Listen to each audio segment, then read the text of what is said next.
Hello and welcome to our next episode of Talk the Hind Leg Off Horse. I'm Casey McKenna, this is Georgie Welch, and today we are joined with Harry Corkett, who is a groundwork trainer and dressage rider.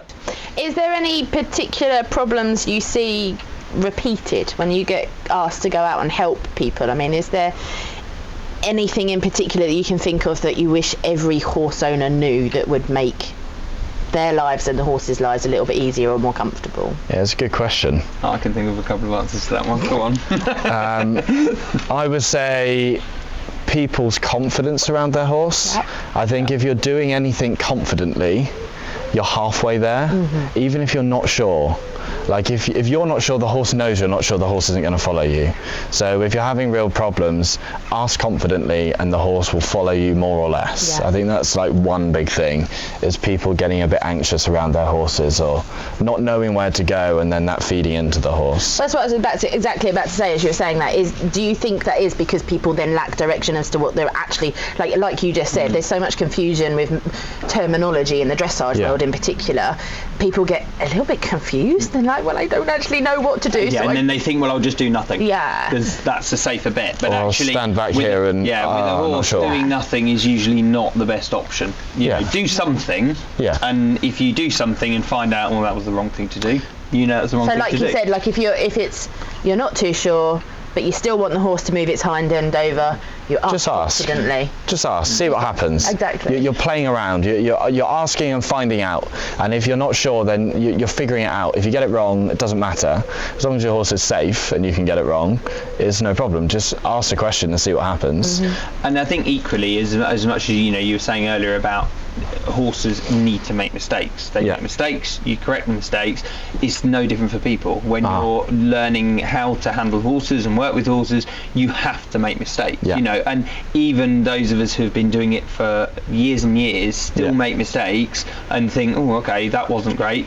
I better do it slightly differently, or try and do something different because it was a mistake, but you don't want to not do something in case you make a mistake, because actually then you're just going to never do anything. Slight tangent here, but we'll go for it. Let's go for it. Yeah. I think there are so many opinions in how things should be done that I go to a livery yard and there's 20 different people, 20 different horses, and my client has a session with me and we follow the process. They go and tell their friend about it. The friend says, well, so-and-so told me this, and so-and-so.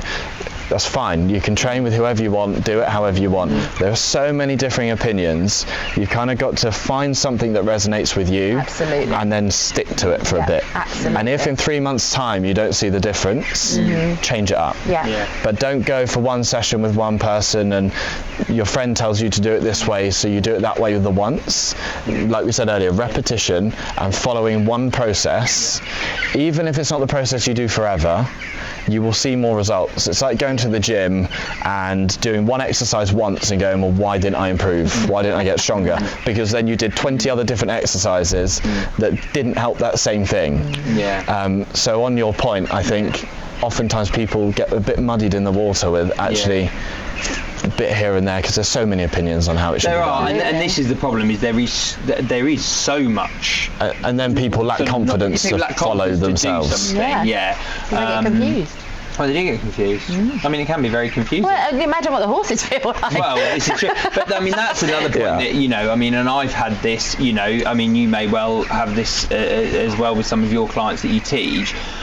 From a riding training perspective, I've had clients over the years, it is not a bad thing to train with more than one trainer. That is not a bad thing. But you do have to understand whether the training system that one trainer is using and the training system that another trainer is using are compatible. Because I have had in the past, riders who they have training with me, but they also train with this person and that person and that person and that person. And you might see them every couple of weeks, but in the meantime they're training with all these different people. One saying right, get his head up, one saying put his head down, one saying go faster, one saying go slower. The poor horse, apart from the fact the rider doesn't know which way they should ride their horse, the horse hasn't got a clue what's going on, because 1 week they've had a lesson with one person, they ride it in one way, the next week they have a lesson with someone else. And as I say to them, I said, it doesn't matter how you choose to train your horse. That's your choice, but at least be consistent. Follow a method and stick to it. Half a chance. Give the horse half a chance. I think that's also really interesting of what we've been discussing all this time anyway, is that with the methodology that Harry's talking about, like building that connection, you're working with your horse. Yeah. Whereas a lot of the British kind of, or not, traditional competitive environments and trainers would be very much, no, we're doing training to your horse. We're training your horse, but the horse doesn't really necessarily have much of a choice in that matter. And if they're a very good personality, they'll just put up with it and they'll do it and they'll obey and be very good. If they start if they're quite an intelligent horse, they'll start maybe questioning things a bit, and they'll start going, okay, well, I'm not too sure if I want to do that anymore, or it's not so easy. And so I think it's almost that mentality of how you look at it, isn't it? Are you doing things to train the horse, or are you doing things to communicate with your horse? That the horse will always find the path of least resistance. Absolutely. Right? And we're a bit the same. Yes. Right? And so if you make your way the easiest way, the easiest to understand and the most straightforward, the horse will want to follow it. But yeah, I find it a little bit frustrating sometimes when you go and you're training someone and you have your system, and it's fine if they don't want to invest in your system. I have no problem with that. Doesn't bother me, but don't do a bit of mine and a bit of that, and they're the opposite end of the spectrum. And then you're confusing yourself, confusing your horse, and you're telling me, well, you're paying me for my opinion, and then telling me, but so and so told me to do this. Go and do that. Or come to me and do my thing. If they're different. If they're along the same line, I train with two trainers. I've got two trainers that I go to, and they're along the same lines, and they give me a slightly different perspective of the same thing. And that helps me. Yeah, that's fine. And in the end, the only reason you get better competition riders, over the years, is because they don't just do what the first person did and stick to it. They go, okay, well, this person does something slightly different, and they take a bit of this and a bit of that. And I think in the beginning, I think when you're learning, I think it's really useful to stick with one person and say, right, that one person gives me the information I need at this stage in my riding career. I think when you get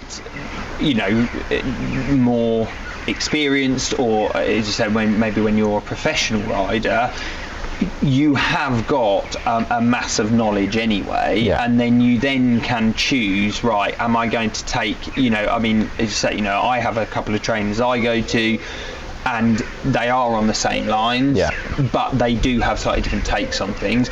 But I also have my own take on things. So as a trainer and a rider myself, I listen to what they say, but I then will also interpret it with a bit of, other people I've trained with over the years, or other things I've just learned along the way from my own opinion, my own opinion of what that I've formed from training a multitude of different horses. So I think, that's where I think it's hard to train horses in a lot of ways, because there is so much, like you said, so much information and so many different ways of doing things, and everybody loves to disagree with everybody else, which is a real common thing, I think. I think when you do it as your job, you have to stick by what you know, because that's what you're selling to people.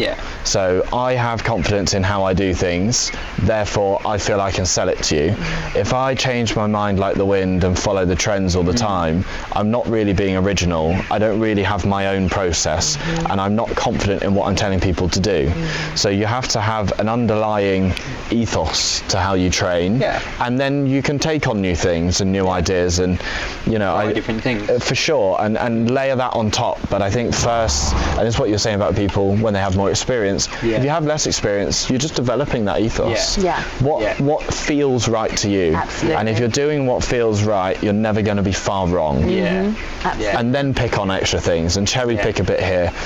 I work with a few people now, just doing a bit of the Piaffe Passage work a little bit, and that's something that I study separately a bit, and I look at it and look at the top horses and how can I make it a bit better and work on this horse's mechanics. It's a specialist thing a little bit that not everybody will want to do or can do, and so better riders than me might want a little bit of help from the ground just purely from that thing. Yeah. But they have more experience than me in everything else. Yeah. So they can cherry pick a bit. Yeah, absolutely. You know? Yeah. Absolutely. Yeah.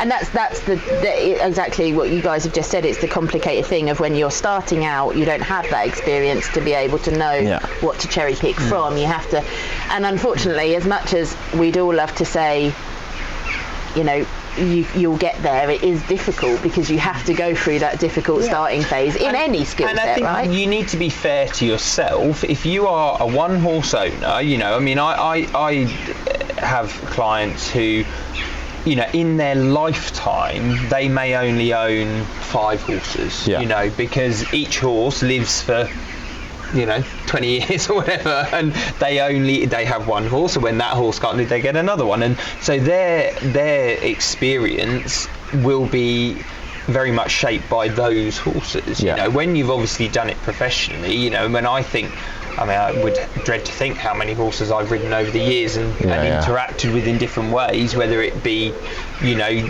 training them, riding them, just handling them, whatever.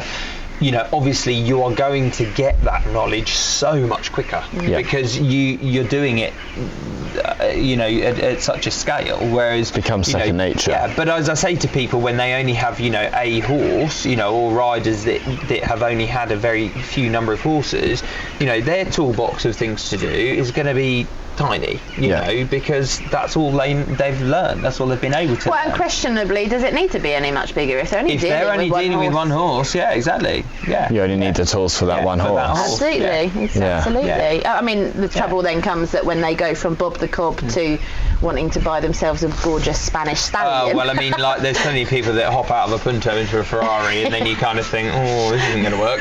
But anyway, you know, that's a whole other subject, that one.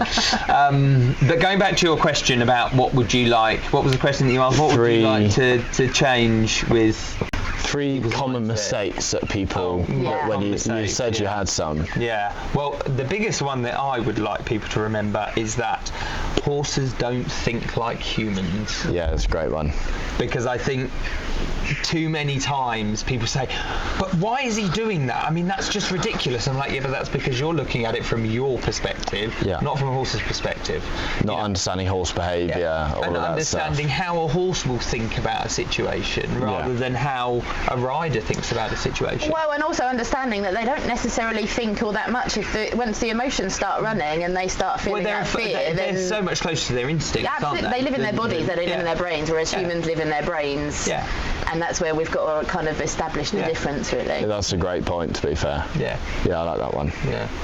No, I think that's a big thing that I try to get across to people is your horse is not rationalising like in the way that you are. No. Yeah. So, you know, when people say, oh, well, why is it always spooking at that? And why is it always... Yeah, why is it always speaking at that? You know, it's like, because that horse doesn't think like you do. You're not scared of that. That horse is scared of that. Bring him on to the next exercise, which is now getting control of the shoulders. So I'm just going to push his head away, and I want him to come backwards, which he says I'm quite sleepy, I don't really want to do. And I'm getting control of this shoulder here. On both those exercises, kind of aiming for 4, 5, 6 good steps is probably enough. Good. We get control of the other shoulder. I'm going to bring him here. Make the reaction just down the rope. Good boy. There, and hold back on the hind leg a bit. Good. And then rest. So they're the first kind of 3 main patterns that I do with every horse that I work with. Or the first time you rode past that, it spooked, or you lost your balance and you jabbed it in the mouth. Therefore, it now associates a negative outcome from that one spot. It could be the same. I don't know, dustbin that gets left on the driveway. I think coming at your horse with the benefit of the doubt, clean slate every day. I think a lot of people carry over what happened yesterday into today. And you know, if you come into the school, most people have a spooky corner, and every time they ride in, all the horses are going to spook at X, Y and Z, and you go, well actually if I just get on and pretend like it's going to be fine and give him the long rein and give him the benefit of the doubt, you take the pressure off a minute, sometimes the horse actually responds differently. You have to give it the opportunity to do the right thing. And you know, just because it bucked with you into canter the day before doesn't mean it's going to do it that day. You know, I mean, the number of people that I've had that'll say to me, you know, even with a jump, you know, someone said to me the other day, I said, right, trot to that little log as your warm up. Said, oh well, it'll stop at it.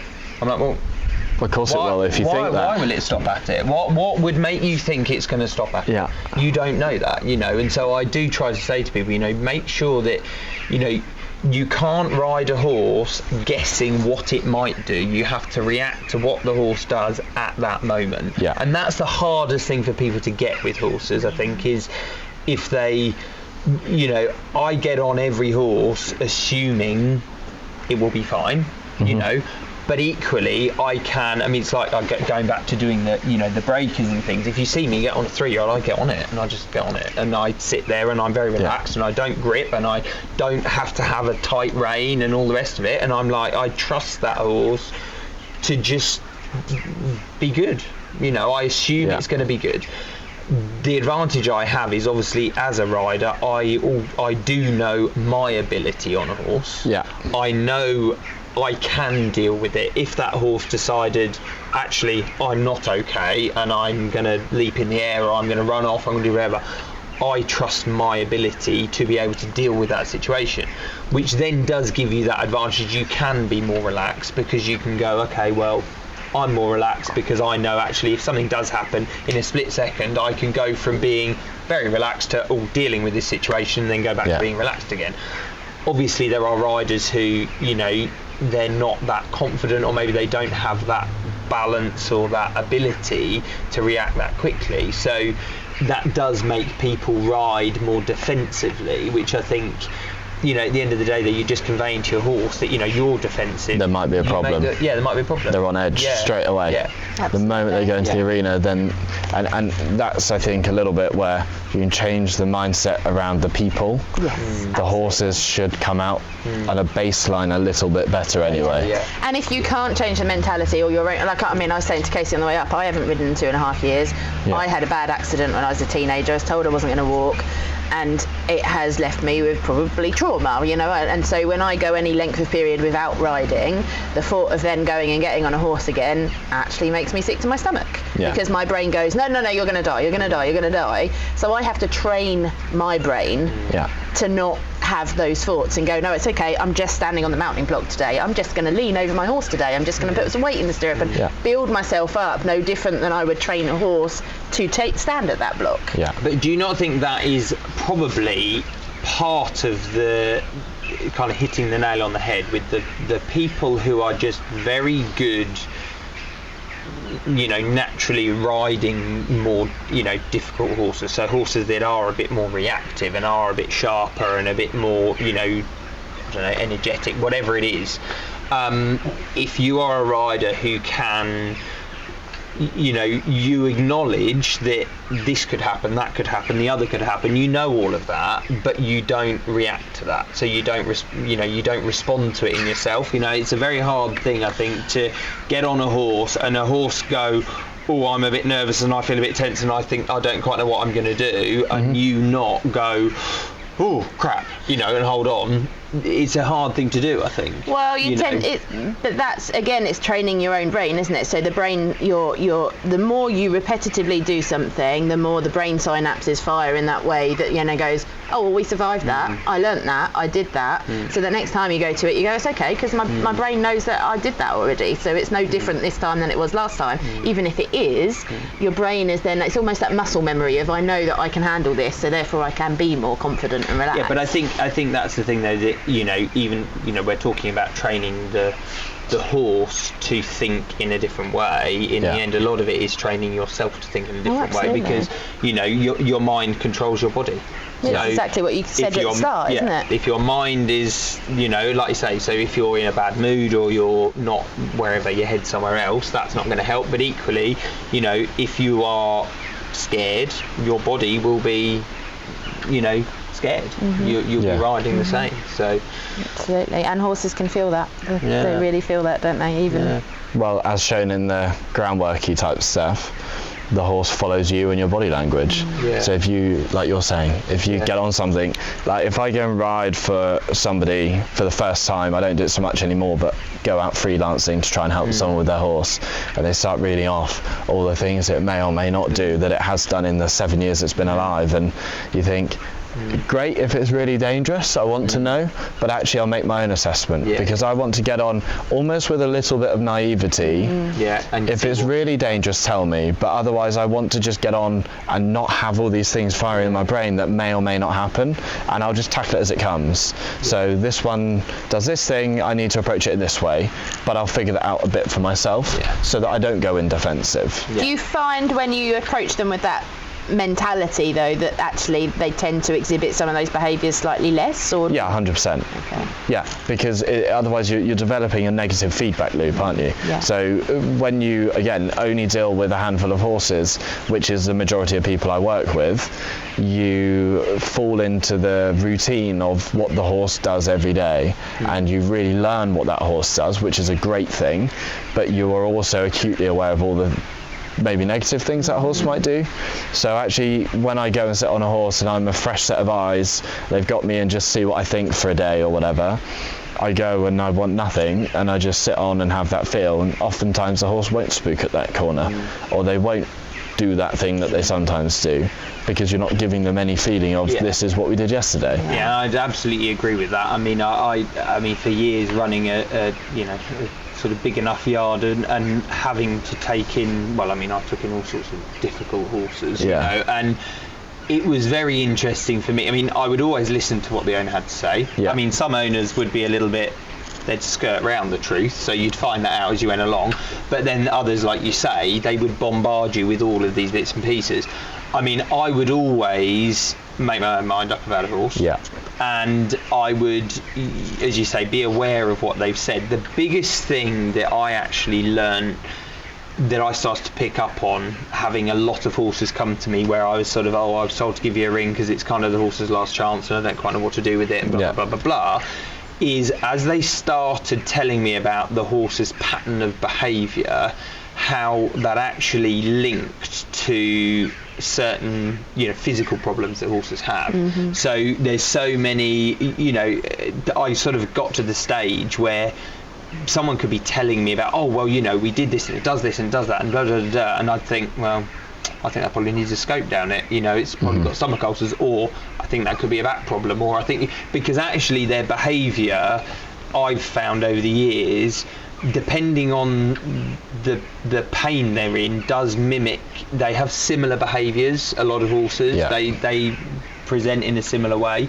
So the most useful thing for me would be to go, okay, well, what I'm hearing here is actually maybe this horse isn't that comfortable, but, you know, I would still go through my process of, you know, getting on it, finding out and deciding, is this a training issue, is this a clinical issue? I mean, unfortunately for most of the horses that came to me that were kind of, they were a bit last chance, they were just broken, you know, there was just lots wrong with them, and it wasn't their fault, but, you know, sometimes it was something simple. But I think, as you say, you've got to always be confident enough to make your own mind up, you know. Sure. So we kind of went off subject. Well, not really. We kind of always do, but we covered loads of different subjects there. And so, what was your first kind of thing that you wish is just building that connection with the horse? Was that what you're saying? And calming your mind and being with the horse and learning the skill sets. Is there anything else? I mean, you mentioned about your flag. Then we'll look with the bag here. So again, just really quickly, we'll go to his nose. I'm hoping he's good with this, he's done it a lot. And we want him to come and have a look at it. We want him to be inquisitive. He comes and sniffs it, take the pressure away. When you do this with a horse for the first time, you might get really big reactions where they run backwards, they run away. But I want to teach the horse, the mindset change is that the horse comes towards the pressure, there, and then I take it away. Good boy. And then I'm going to start to move down onto his neck, and I'm looking for a relaxation point. So just back up a little. When he stands here, there, little softening at the pole, slight drop of the neck. And with horses that are really reactive, you'll see really good signs and bad signs. But with a horse that offers less, it's about being in tune and knowing when the horse is relaxing. So it can be a change in their eye, it can be a change in their breathing, licking and chewing, softening of the posture. That's more what we're looking for. So we teach him to come towards the pressure, to process the pressure, and then relax through the pressure. So it's not desensitizing the horse, it's not just standing here flapping a bag until he gives me no reaction. I want him to actually look at it, deal with it, and change how he processes these things. And now I can keep the bag on, and he stays relaxed and offers me more relaxation. So this is what we're looking at. Good, he gives me the wrong answer and comes a bit tense. I put the bag back on him, I get the licking and chewing, I take the bag off. And then you can kind of work with all of your tools this way, whatever that is, sound, movement. Good. Good boy. And this horse specifically, I had him when I was quite young, and he bucked me off in the car park at a show. He was such a busy 5-year-old that he was almost a bit naughty and a bit dangerous for me. And this was something that I did kind of to give me another tool to help me get him out to shows. You know, like everybody will say, just go out, do more arena hires. That's all well and good, but we need things that help us. So I get him off in the lorry park and I'd do the work in hand with the other exercises. Sometimes I'd even bring the bag out and play with the bag in the car park and just kind of refocus him and reframe the environment for him. We're back to something we know. There, better. Good boy. And then we can run the bag all underneath him, feel down his hind leg. Anywhere where he's a bit tight and tense, we can hold the pressure on until we find that nice relaxing point again. Really good. Good boy. So that's kind of a quick overview into what we do. You were talking just before we went out there about how, you know, it's a tool, but you don't necessarily have to buy the most expensive. No, I think that's a great thing. I think equestrian sport is so expensive. You want to go and buy a pair of jeans, you can probably buy them for like 15 quid from Primark, but to go and buy a cheap pair of breeches is so expensive. I think there are so many tools and gadgets and fads and trends and stuff in equestrianism that actually you can make a lot of this stuff at home. I will never tell anybody to go and buy a rope halter, because I think if you lead your horse day to day in a normal head collar, you should probably train in a normal head collar. You know, if that's how you're taking your horse to a show, you've got your lovely leather head collar and the horse is difficult to get off the lorry at the show, we should train in that. And I think that save your money where you can. I think that spending money on knowledge is probably the most important thing in horses, and finding that process to follow and giving it a chance, stick to that, put your money into that. I make my bag stick out of literally a bag and a stick, bamboo cane and an old feed bag or whatever, because why find somewhere to spend a load of money on a tool? You can make it at home for free. No, but humans love gadgets. It's our favourite thing to do. We love spending money on the wrong things. I think, like, talking about the mentality coming into working with your horses, whether that's handling them, doing them, like, I've loved doing horses as a kid. I liked doing it when I first started doing it as my job. I really fell out of love with it for a minute, and then I really found my love for it. And I think that finding your reason for doing it. If it's your hobby and it's the middle of winter and it's crap and we don't want to be getting wet and it's awful, why are you doing it? Yeah. What's your driver? Why do you love doing this? Why do you spend your money on it? Why is it important to you? What's your goal? For me, I want happy horses, and I have competition goals and career goals and stuff, but I have to still love doing it. Otherwise, it's a really hard job that costs a lot of money. You've got to love it, and you've got to love being with your animal, and so that connection is really important. So when you're having a bad day and you don't want to do it, remember why you want to do it, and remember your love for it a little bit, because it gets hard and it gets crappy, and you get all these opinions, but at the end of the day, it's you and your horse and spending time with them. And even if you're not riding, have a good experience in the stable, give your horse a groom, turn the horse in the field, do a bit of groundwork, hop on and just walk around. You know, when you're not feeling it, find your happy place with it again, and then find your discipline by just showing up. Absolutely. No, I think that's really good. I like that. Thank you. I do have one more question, actually. Go on. I've got one as well, so you know, we can just keep Let's fire them both off. Fire them both off. So I've obviously done a lot of natural horsemanship, and I do a lot of groundwork in my horses. And although I haven't ridden for 2.5 years, all of my horses work on the ground, and we're working on a lot of liberty at the moment. I'm actually teaching one of mine Spanish walk, and we're working on a recall, and eventually that'll probably leading to rear to command, just because she's black as well, so it's the black beauty rearing thing that I've always wanted to do as a kid. But what I find really interesting is on my yard, you know, I get the glances because I'm doing something completely different to everybody else. And you know, and I had there's a new girl on the yard, and she was like, but your horse is so well behaved. She's just lovely. You weren't even doing anything to her, and she just did this magical backwards thing and everything. And I'm like, well, it's training. Do you think there's like a mismatch to people not understanding that the outcomes for the horses is training? And working with that animal, building that communication with that animal. It doesn't just happen. But even so, like, I don't know how many horses I've worked with in hand now, and I'll go out and first session and you start doing the start-stop, or I start doing a bit of moving away from the stick pressure, and because I know how to do it and I've done it so many times, I just kind of do it, and I can verbalise it to people, and they think, oh, paying you a load of money to come and do this job, it looks really easy, and then they take off the rope and they're like, oh, I don't quite know how to do it.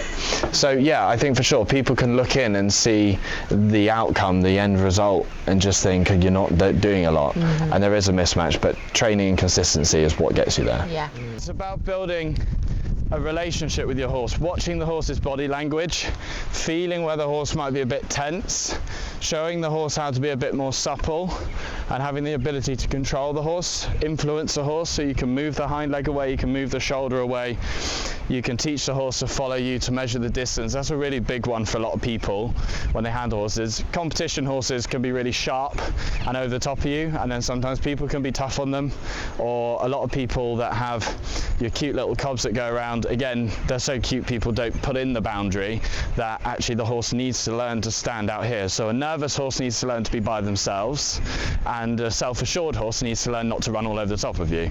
So we kind of just establish at the beginning. From that, the following exercise then is something I use much later on when I try and teach the horse a piaffe in hand. So when I want them to follow back up, they've got to follow my body language to start to teach the piaffe. The turn on the forehand becomes your shoulder in hand. The control of the shoulders is generally important for rebalancing back on the hind leg. So from those three main exercises, we kind of develop into all of the other things that we want to do, whether it's just general in-hand work, teaching lateral stuff, or teaching piaffe for dressage tests. Both of you who have actually learned groundwork from different places, what would you say to people who think that a lot of these things are they're marketed horsemanship? So they're basically these things that people are teaching on a big scale, and they're monetizing it quite well, and quite aggressively, protectively too, and also, you know, like you say, selling, you know, the ropes, the halters, the this, the that, the other. you know, how much of it, the essence of the fact that it is horsemanship, that everybody should know if they have horses, is being a bit lost into a commercialised world, you know? Go on then, Harry, I'll let you go first. Go on. I mean, you're definitely right, but we live in a capitalist free market society. Exactly. Yeah, and true. so if there's a gap in the market and there's Someone a gap will in fill it. knowledge, somebody will fill it. And when I go and work with people that work with horses as a job, I say to them, all of this stuff is common sense stuff if you're used to doing it, okay?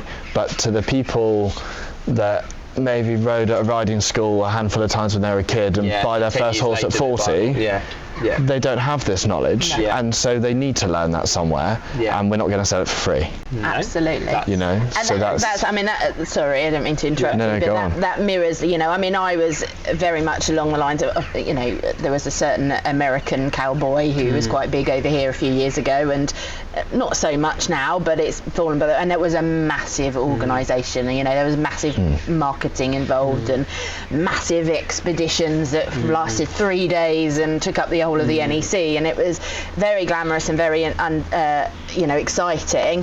But what they did do well is developed a program that had a strategic step-by-step process to teach people to understand body language, to then play a series of games or patterns that then became the skill sets. And really, they were training the humans, they weren't training the horses. They were training the humans to train their own horses by building that connection. So yes, but I don't think it's any different in the natural horsemanship world or the groundwork world, any different than it is in dressage. You know, you look at some of the, or any sport, you look at some of the top riders and they've built their brand around them. Yeah, no, for sure. Yeah. So, but I think, so in the end, everyone needs to understand that fundamentally, if you own horses, you need to have horsemanship skills. Yeah. If you don't have those, that's fine. You need to go and get them from somewhere. Yeah. So then you need to either be going down one of these routes or just going and working with some really knowledgeable people for sure who can teach you how to handle your horse, how to do things with your horse. But I think this could be a really in-depth conversation, because I mean, for instance, I saw somebody recently employed the help of somebody that was supposed to be this super duper groundwork and really going to help them and everything else. And when I looked at their website and I looked at what experience they had, they've got like 5 years experience as a professional. They'd been in a equestrian college, one of which is not particularly very well known for its horse handling skills, and they were marketing themselves as this super duper experienced groundwork and behaviourist and everything. And it's difficult to find somebody even when people are marketing themselves. I suppose that then comes down to how good they are at doing it, doesn't it? But how do you know until you get there? Well, right? you don't. you don't. In the end, you know, all of us started out without huge experience in what we're doing. I mean, don't get me wrong, there are people that I think are out there coaching and things that they're not ready to do that. They don't have enough background knowledge, but we all have started off at a point and then developed from there. So I suppose, but it depends on how good that person is. I think as well, if you're in the industry or you're into horses and you've got horsey friends, probably 95% of my business comes from recommendations. Yeah. And so if you've got 20 people saying, try this guy, he's really good, you probably anecdotally say, they're quite good, I'll give them a go. Yeah. If you're going on Google to try and find someone and someone's marketed themselves well, but then that's the same with anything. You know, you want a plumber, you might go around the local place and say, where's the best plumber? And they'll find someone that's used someone and got experience with them. And I would say, if you are looking to find a new trainer or somebody to give you some help, probably ask someone that you like. I like how somebody's opinion you trust, right? Like you know, my trainer that I started having a bit of help from, I just watched them at the Nationals and thought, I really like how you do it. Can you help me? Good. Because I saw it firsthand. I thought, you're great. That I can buy into that. And it's going through. I would say reputation's important, and if somebody doesn't have much of a reputation, they're quite new. Doesn't mean to say they're necessarily bad, but you can find out usually by talking. But I mean, it feeds into conversations we've had in the past of that nowadays, unfortunately, a lot of what is led by social media and Google and the likes. So it then becomes harder to differentiate between those that have got the experience and those, and often you have to use their services before you realise, oh, actually, this is not the direction I want to go in, or you know, and sometimes it's then, are you led down this path that actually you have to go down too far before you realise this isn't really what I was looking for. But I mean, you know, and I'm just trying to think from, you know, from our watchers and from our listeners.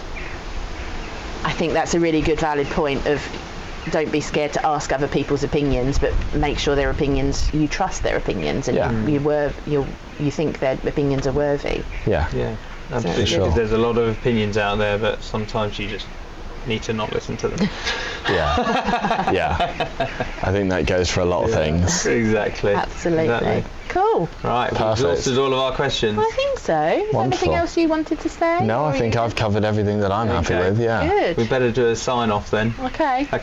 Right, so thank you very much for watching this episode. I hope you found it interesting. If you'd like to give us any feedback, that would be great. You can contact us through our socials or our email, talkthehindlegoffhorse@gmail.com.